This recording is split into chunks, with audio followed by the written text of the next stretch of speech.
We are back on the Scaling Secrets podcast with Dominic Bohan from StoryIQ.com. Now, Dominic is a thought leader in data storytelling. He's an author, he's a keynote presenter, he is a TEDx speaker, and StoryIQ, which is his company, partners with leading organizations to provide comprehensive training programs in data literacy and data storytelling. So we're going to find out all sorts of ways to go wrong and go right with data in our storytelling. We'll have lots of fun. Dominic, glad to be speaking with you. Likewise, thanks for having us today. Glad to have you. And so this whole idea of data storytelling, it feels like it's taken up quite a resurgence. There's always that thought in the back of our minds of Google has all the answers, ChatGPT has all the answers, but it's so overwhelming. And then I think back to some books that I've read that just like took all this massive amounts of data and made it fun. Stuff like Freakonomics or Think and Grow Rich, where like they've just taken all this overwhelm and then made it fun and made it like start to finish and gave us a point and maybe given us some proof or some visuals. And so I'm excited to talk to you. And so where do you think a good jumping off point, starting point is with data storytelling? And what problem do you solve? And how are you so unique and so good at it? So the problem that we solve, probably a very relatable problem for anyone that's worked in a corporate environment, is masses of data, right? We're producing more data than we've ever produced in human history. And every day that number goes up and up and up. And it's very easy for that to become overwhelming. So I started my data storytelling career, my data storytelling journey. I was working at an insurance company doing data and analytics, and I was very much doing things the wrong way. So instead of creating a story that was relevant to my audience, that was simple, concise, easy to understand, I thought, well, more data is better, right? So let's throw as much data as I can as possible at the audience. That's going to make it more robust, more powerful. The exact opposite is true. So the number one principle behind data storytelling is keep it simple, make it easy for your audience to understand. Where a lot of people that may not have been exposed to data storytelling before might start to ask some questions is, what do you mean by this storytelling stuff? How similar is it to a traditional story that we might tell orally or that we might binge watch in a Netflix series or read in a novel?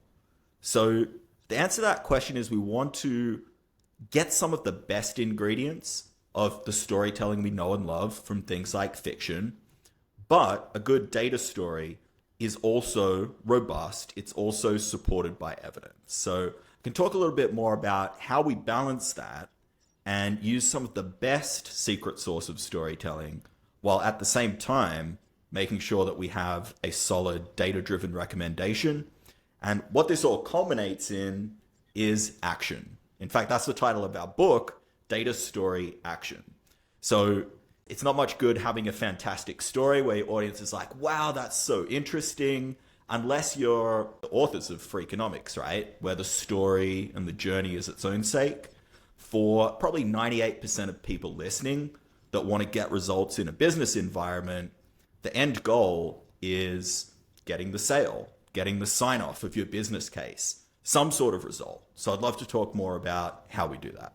And I would love to talk about that with you as well. You're reminding me of probably like 20 years ago when blogging became a thing. It seems so simple and fundamental now, and this idea came about of blogging for your business. And it seems so at old-fashioned talking about it decades later, but people at first didn't get it. They were like, but I thought a blog was just where I talk about, I woke up today and I tied my shoes and I went to the store. But then they realized that, okay, if you have an end goal, if you have a point behind it, if you begin with the end in mind and say, I want my readers to think this, to feel this, to go and take this kind of action, and you backtrack, then suddenly it's not such a silly tool. And I'm getting the same sorts of flashbacks with storytelling because, like you said, it seems like if you pile on story without much thought into what your end goal is, then you end up with a lot of silliness, a lot of padding, even maybe a lot of confusion. But then if you're more laser focused and you say, well, like you said, I want to apply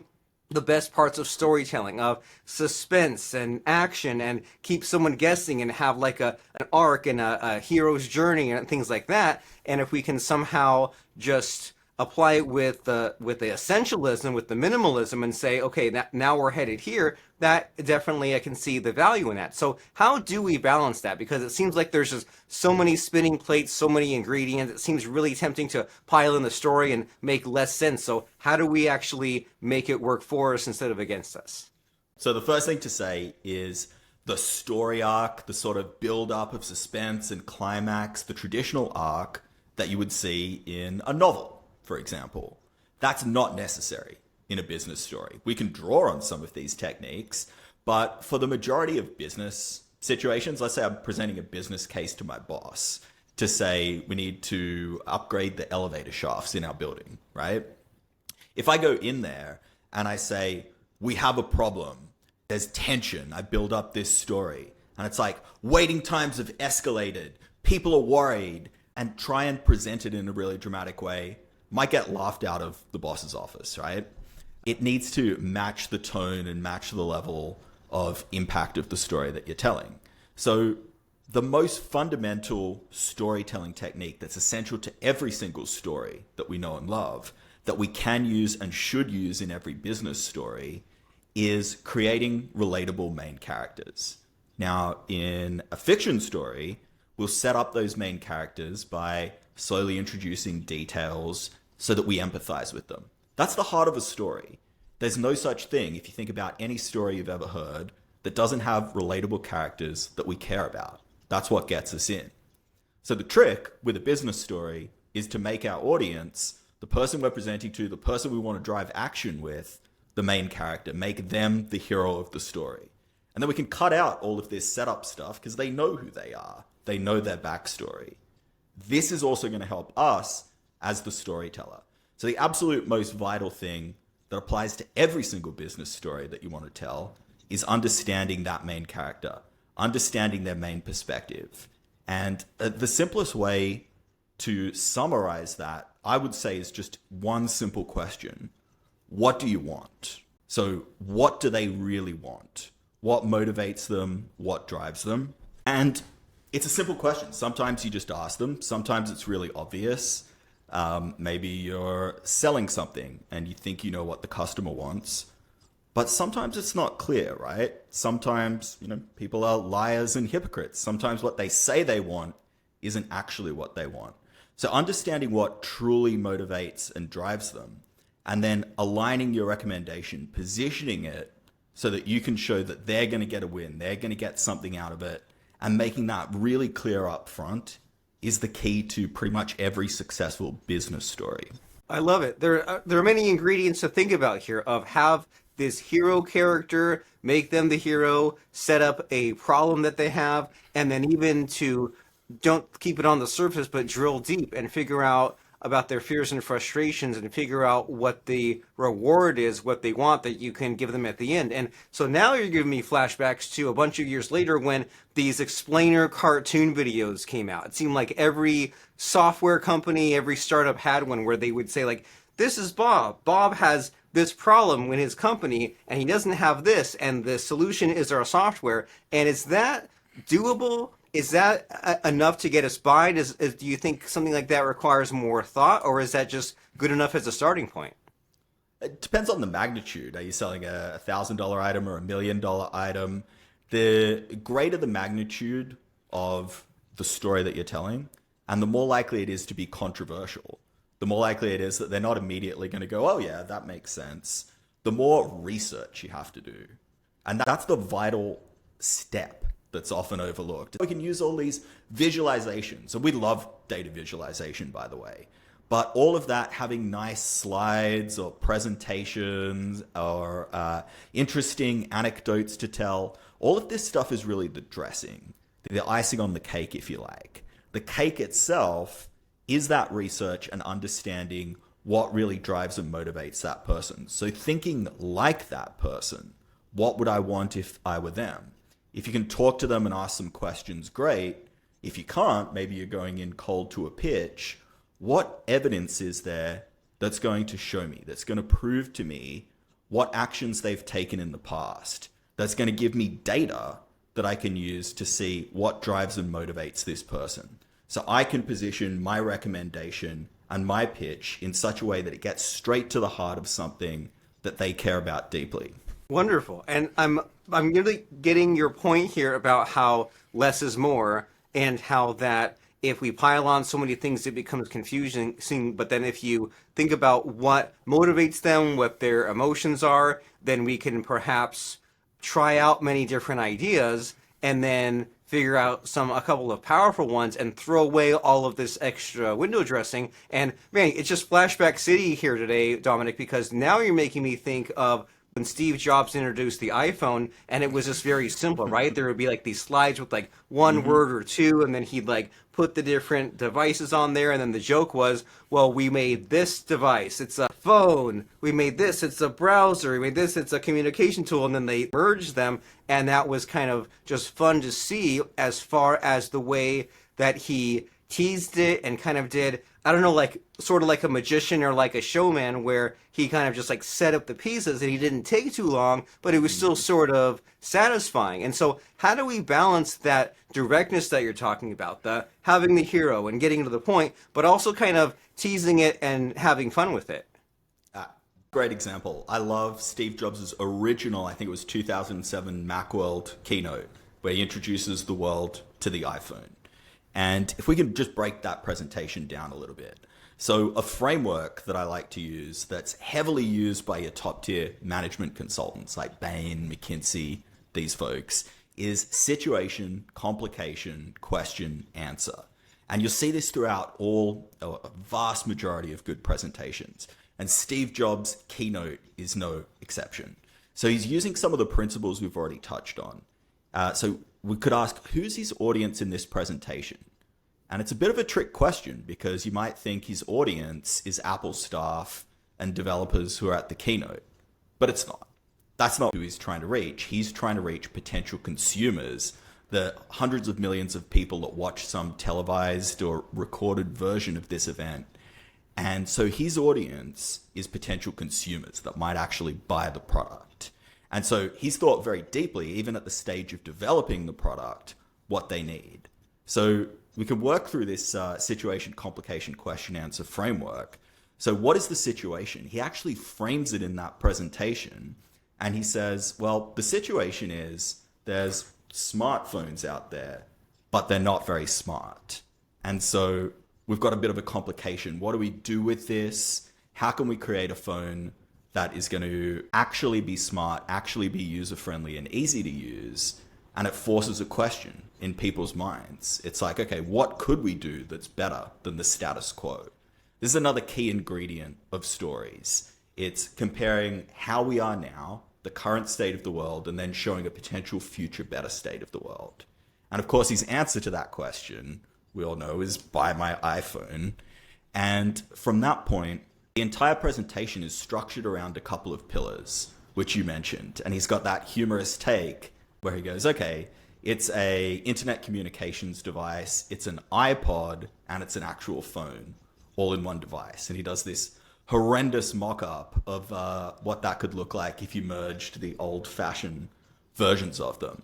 So once he's answered the question, this is where he gets into proving it with data, which is what I started to talk to at the start of this podcast. It's great to use a bit of a hook. It's great to use these storytelling techniques, put your audience in the center of it, address something they care about. But at some point, you've got to get away from the emotive storytelling. If you've got a sharp audience, they're going to want to know the facts and data. And if you listen to the rest of that presentation, Steve Jobs methodically goes through why his phone addresses these needs, why it's better than an iPod, why it's better than the competition in terms of a browser. He goes through bit by bit, battery life, I think they call it Magic Touch at the time, the touch screen, every single device and feature. And he's got a tight logical structure that ties all of those things back up to his original punchline, which is, we've got this problem. These phones currently on the market aren't so smart. This phone's actually smart, user-friendly, and it can replace all of these devices with one convenient device. So it's hard to do better than business storytelling of Steve Jobs himself. Wonderful. So you're saying that the sequence is situation, complication, question, and answer. And it seems like a way to kind of balance the ingredients is you're saying to number one, it is okay to work the some of the features or the details in there and kind of like obviously not right away, but once you've kind of revealed the punchline, once you've gotten to the build up, and you're also saying that if you can give some thought about, well, do I really need to have all these facts? And is there a logical step by sequence where like one fact leads to another so it flows, but then most importantly, make sure that it all ties back to your main point. That way it all sort of fits together. So that's really fun to think about. And as you know, there are many ways for public speaking and data visualization to go wrong. And you have an excellent TEDx talk where you talk about things like, well, it's easy to have a bunch of extra stuff on your graph, and then when you put it up on the screen, then there's all this gray background and all these horizontal bars, and people are saying like, oh, what's all that mean? And so there's many ways where we can potentially go wrong with our storytelling and data storytelling and with it being just like too complex. But where do you see, just in the current age, people going wrong with this, with their visuals, with their storytelling, with their speaking? Just what's the common problem right now? The most common problem is presenting too much data at once. So there's nothing wrong with having loads and loads of data. And some of the best presentations are full of data, but it's served up to the audience in bite-sized chunks. You hand-hold the audience so they can grasp it. And the reason this mistake is so common, the reason I used to make this mistake all the time, is because as the creator of the presentation, you've got an intimate relationship with that data. You've been working with it for months or in some cases years, and it's so easy to assume way too much knowledge for your audience. And no matter how simple you think it is, there's a decent chance that when you overwhelm, let's say you're doing a slideshow, right? And you put more than a few components, more than a few numbers on your slide, there's a very good chance your audience is going to get lost. Because we can only comfortably handle and visually interpret a few pieces of information at a time. However, when someone puts something up on a screen, we think it's all relevant. And so unless we lead them through it, maybe fading in one number at a time, or even breaking it into less slides, so we go, we're talking about part of the data now and hide everything else. Unless we do that, even if we're an amazing presenter, we're super flamboyant, exciting, we've got a message our audience cares about. If there's a whole bunch of numbers or a complex chart that's not immediately relevant to what you're talking about, your audience is going to start looking at that and they're going to be distracted from your message. Even worse is text, like slides with loads of bullet points. And what that basically creates is two conversations going on in the audience's mind. So the first one, we've got one audio track, which is, let's say, me presenting. And then there's the audio track of their internal monologue reading those bullet points. And I don't care what you say, people are going to read them if you put them up. So coming back to Steve Jobs' presentation, if anyone's seen some of Apple's keynotes, a lot of their slides might have one number, one or two words, one picture. I don't know if you know of David J.P. Phillips, fantastic coach on presenting and public speaking. And he says, people say sometimes, create less slides or less pages in your presentation. So this is some kind of rule that's going to simplify it. And he says, stop. That's the exact opposite of what you want to do. Have as many slides as you want. Have 100 slides if you do.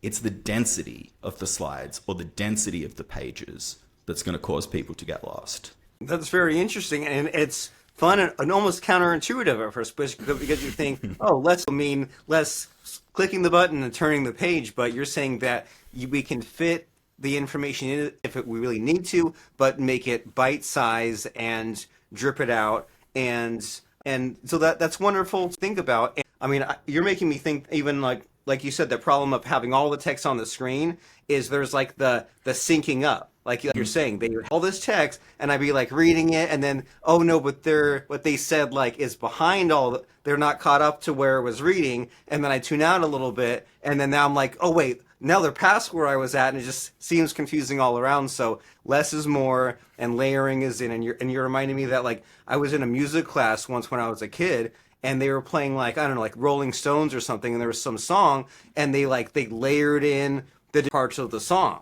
And at first they just played it. I'm like, okay, I hear a song, but they were like, no, here's this background, and here's the main melody, and here's all this little extra parts, and like layering it in. You were just like, wow, now there was so much I was missing because it was just like this fire hose hitting me. But then when it's like slowly given to me in those bite-sized pieces, then I was able to digest it, and it was more pleasant, and I wasn't in a panic, and I didn't feel stupid or behind, and it worked out very well for everybody. So this is wonderful to think about because this is what you do for your profession, and you have your TEDx talk, and you also have this book that you mentioned. So is there anything to share in this book that can fit into our conversation today? Is there like just like you mentioned about a hook? Is there like a really good hook for this book, or is there something that is just worth mentioning as far as like if you get nothing else out of this book, if you just read these couple of pages of this one chapter, what is something that's just really cool and profound about this book you have?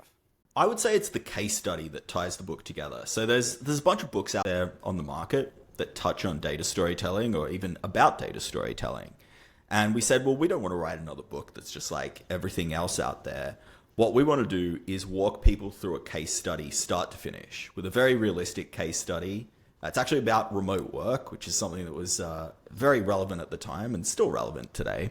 And you follow the journey of someone that needs to create a presentation, and you're encouraged to, it's kind of a bit of a play along as you go. See if you can solve it and crack the case. Of course, we're going to give you the answer if you struggle at certain points, but we tried to write the book less like a this is how you do it and more like a choose your own adventure book where you learn by doing and solving the problem. So that's really what sets it apart from other books that are out there. And generally our approach to data storytelling at Story IQ and in our book Data Story Action is not prescriptive. So we have all sorts of rules of thumb that we've talked about today. Like keeping your slides low density.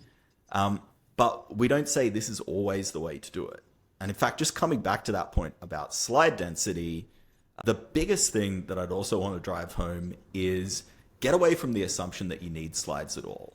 Or you might need a handful of slides. What I try and do as much as possible now in virtual meetings or in person as well is turn the slides off at certain moments where you want to connect with your audience. It's just taking that principle further of the less there is to distract you. And so what's more powerful? Eye contact, body language, a human voice, or some cool graphic you created? In terms of creating a real meaningful connection with your audience, I think the answer is clear. I might use that whenever I have a chance to do that. If I'm doing like a Toastmasters or something, to shut the slides completely off, even for a few minutes, because that's a really cool trick. So that way they focus on you and what's in the room, and you're really driving your point home. Well, a couple of points, right? That you practice what you preach. So of course your book has this case study, this choose your own adventure, because you're all part of the storytelling. But then also just that this whole idea of, well, you might have fallen in love with this really cool slide or this really cool graphic, and that's great because you spent all these hours on it, but you're the only one that has that experience. So maybe let go of your ego or let go of those emotions just because you spent a lot of time making that cool graphic. What's the point if you don't land that sale, or if that presentation about the elevator doesn't actually work? And so speaking of the fancy tools, right? It seems like in these last few years, there's all sorts of just crazy technological advancements. And even like the other day, I was playing around with Chat GPT hooked into DALL-E, and I like fed in a whole LinkedIn article, and I was like, make me some drawings, make me some diagrams based on just literally a blog post. And I was like so amazed. And so what sorts of new like cutting edge just advancements are you seeing as far as data storytelling to make this whole process easier? I don't know. We don't use a lot of fancy tools. Most of the charts that we use are made in Microsoft Excel or Power BI. Most of the training that we do, we use Google Sheets, Excel, Power BI, Tableau, all the big players out there. For the most part, the sort of storytelling that we try and do, which is the sort of storytelling you do in a pitch deck or a sales presentation or a business case. In my experience, and I'm a little bit biased here, but a lot of the fancy stuff with animations and 3D and things dancing around the screen, they get in the way. They're distracting. And I'm sure there's cool stuff out there. I'm sure it does have applications, but I don't use them.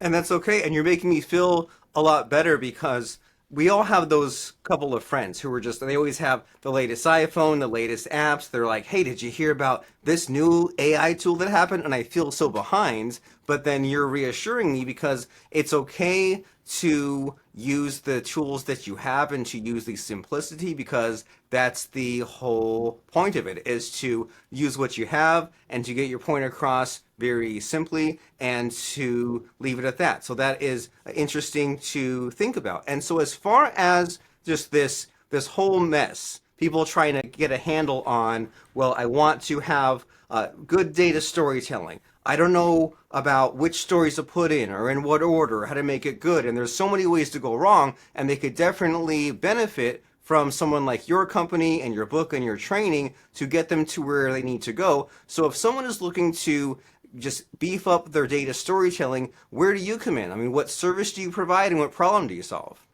So we do live workshops. Again, we're kind of old school in our approach. So data storytelling is a great opportunity for live training because there is no right or wrong answer to how to craft a data story. It's the perfect forum to have discussion, to have a facilitator. In some cases, I'll be the facilitator, help guide you through it. But also,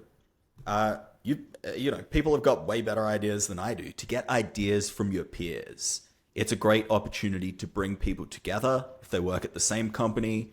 We also have public workshops where we have people from different organizations and to have people test their presentations on each other. So simulate giving a presentation, get feedback, share ideas.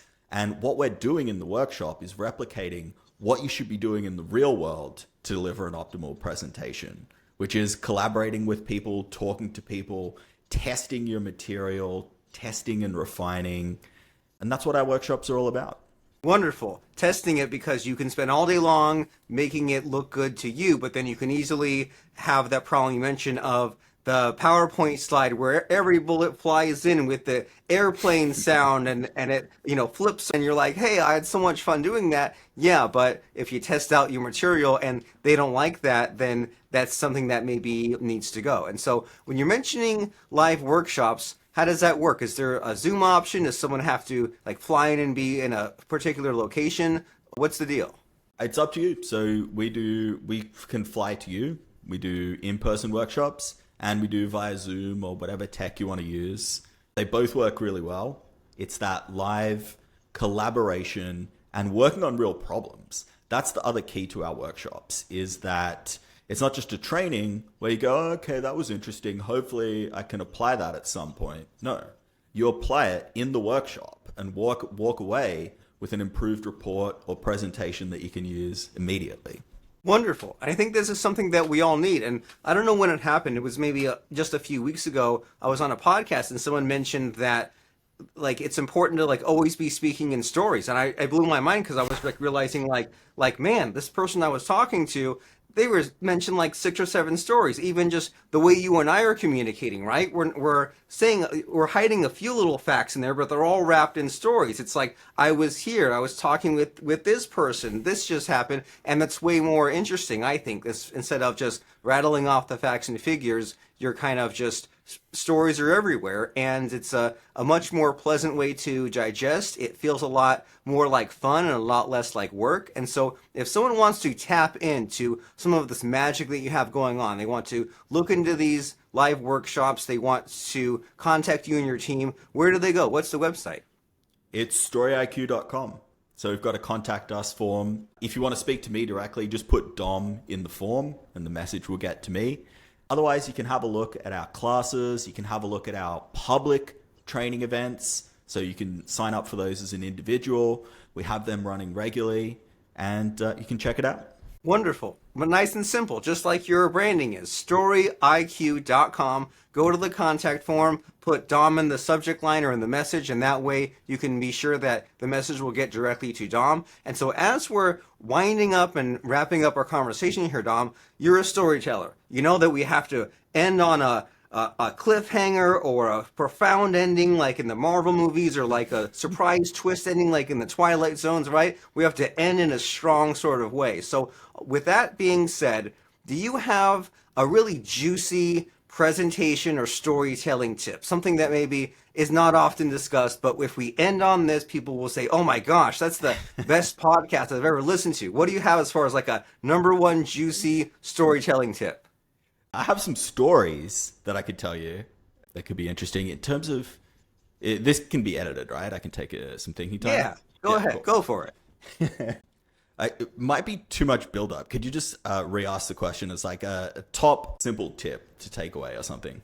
Fair enough. What is your top simple tip for storytelling, presenting in general? Overall tip, if you take nothing else away, that you can apply to pretty much every presentation is just less is more. Or another way of framing it, remove to improve. So this applies to content. We touched briefly on facts and figures that might not be directly relevant to something your audience cares about, but it applies doubly to visuals. So we haven't got into visuals much today, but when it comes to designing charts, tables, data visualizations, there's so much of what we call chart junk that's included in these presentations. So you've got your grid lines, you've got your 3D effects, you've got chart titles restating what's in the chart, loads of bullet points on the side. All of this stuff, if it doesn't, this is the biggest rule of thumb. If anything that you're putting on the screen, anything you're putting on the slide or the page doesn't contribute to your key message that your audience cares about, and it's not going to be obvious to them how it supports that message and why it's relevant to them, throw it in the trash. It can seem uncomfortable, especially as we touched on, we put so much work, so much effort into designing it. But if you can't answer that question, how does it help my audience? Get rid of it. Less is more. I love it. Very valuable. If it does not help my audience, get rid of it. And that can benefit because it's a nicer, leaner, compact presentation, but it also leaves them wanting more, right? If you give away all your secrets every single time you present, then that's no fun at all. So stick with the goal and stick with the focus, and less is more. And speaking of less being more, if you want to get that help that you need to do the painful removing of all those precious parts of your story that we know just need to go, but it's too painful to do on your own, then get that outside help and go to storyiq.com. We will see you there, so that way Dom and his team can make your story the best that it can be and what it should be. Storyiq.com. And thank you very much, Dom, for stopping by and sharing just so many amazing stories, so much helpful advice. My brain's rattling around with like 25 new tips. I really love it. So thank you for being generous. Thanks, Robert. Great.